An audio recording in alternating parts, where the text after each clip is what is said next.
Hi, my name is UMAIRAH NAJIHAH binti ABDULLAH. My metric number is 1210532. Today, we will present about Matan success in Malaysia related to intercultural communication. Intercultural communication is a necessary part of today's world, whether in a business, school, or daily life. It is important in being a part of the growing global community, and knowing how to communicate cross-culturally is a skill that we must have to succeed. Everyone communicates, and everyone has a culture, whether it is highly defined or not.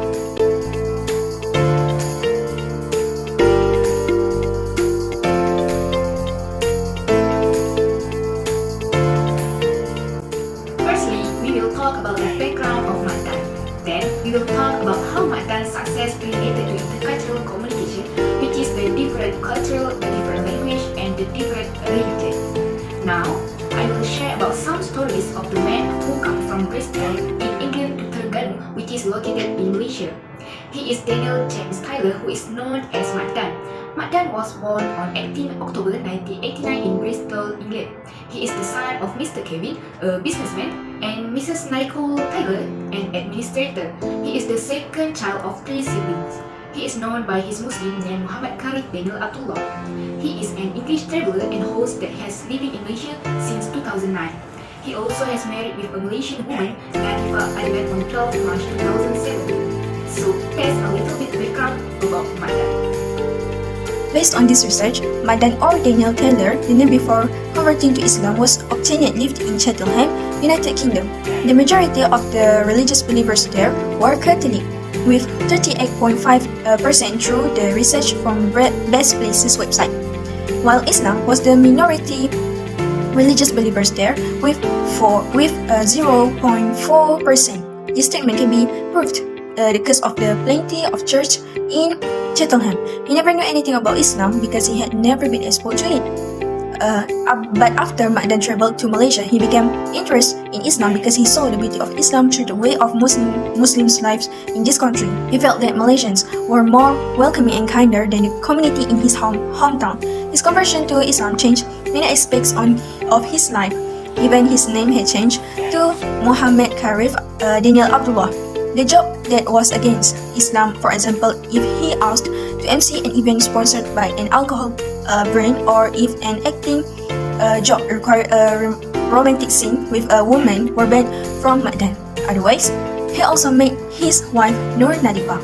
The process of Matan religious conversion was closed to an intercultural communication concept, which is U-curve theory. U-curve theory has honeymoon stage, disillusion or culture shock stage, recovery stage, and adjustment or effecting functioning stage.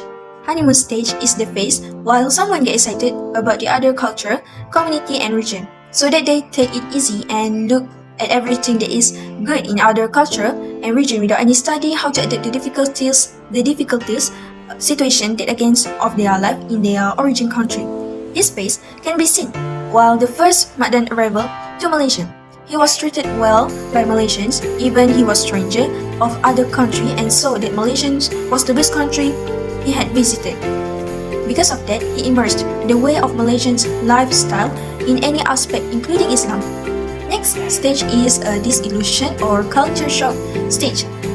In Matan effort to study Malaysians' culture, for sure he faced difficulties and challenges.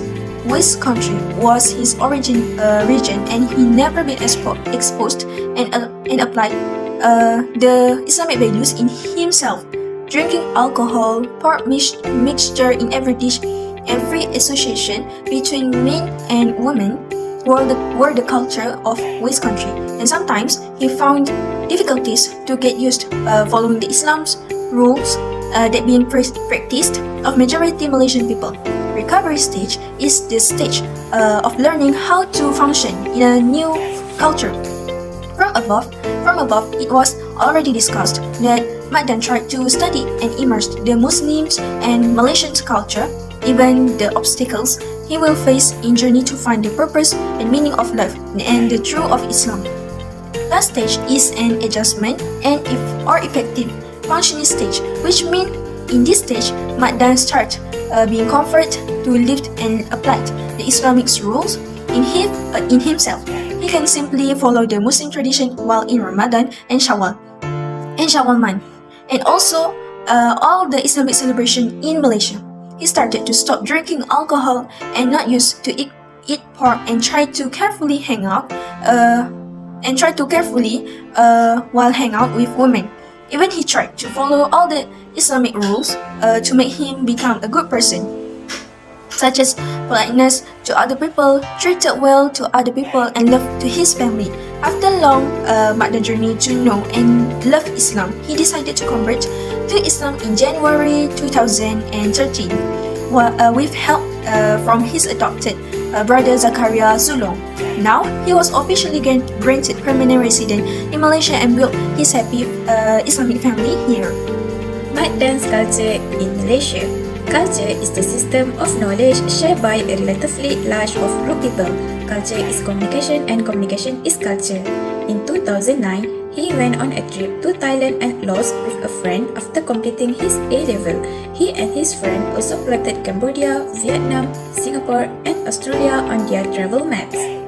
In 2010, he wanted to build a life there, which is in Terengganu. He started learning the Terengganu dialect and developing a taste for local dishes. He got along well with the local folk and got married with Terengganu native Mrs. Nadifa Adnan.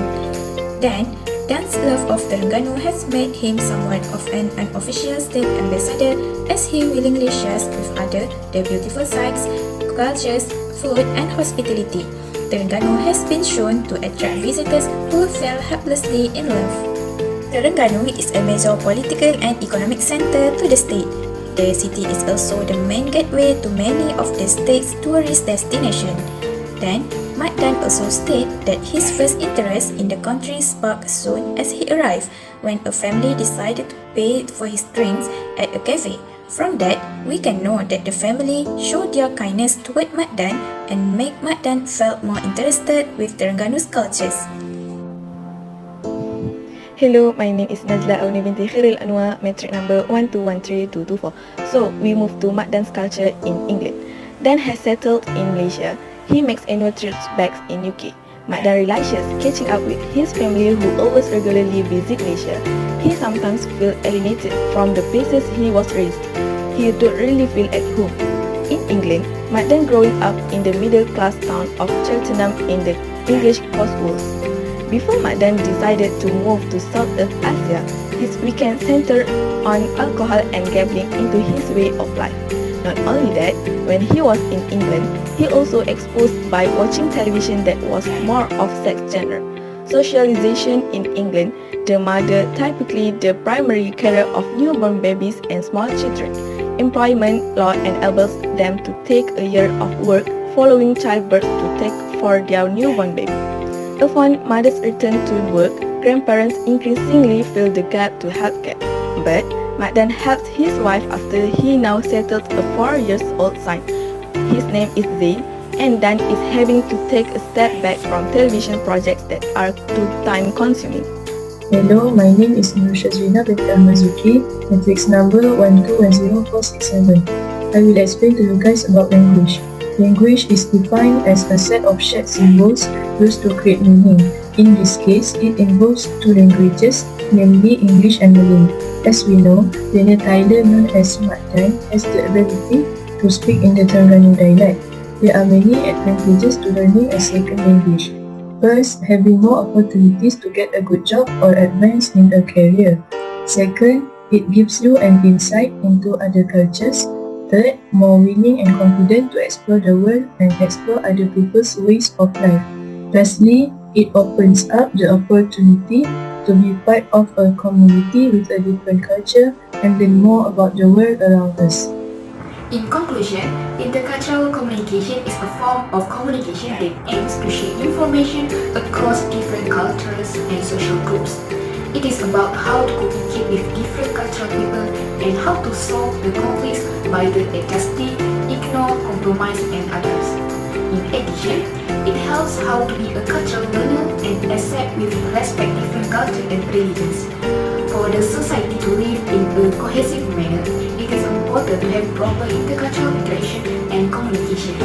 People should treat each other as equals and strive to adopt the positive attributes of each other's cultures. That's all from us, Group 8, and thank you for listening our presentation about MAD dan success in Malaysia that related to intercultural